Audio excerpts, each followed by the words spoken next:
This is one of the wildest first-time homebuyer stories that I've ever been a part of.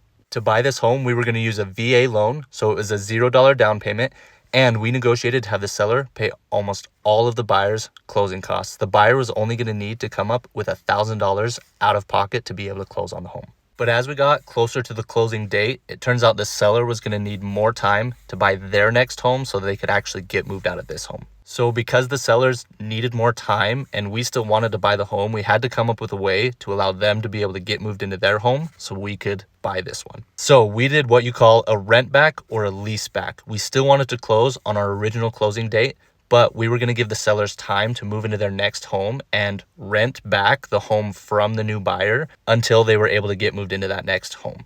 So as part of that rent back, we had the seller was going to pay $1,200 to the buyer as rent for the extra time that they needed to stay there.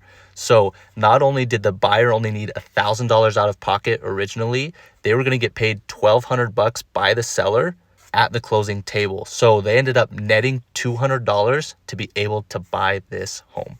Now, like I said, that's not something that happens super commonly, but it was really cool to see that the buyer literally had to come up with no money out of pocket and even got paid at the closing table to buy their first home.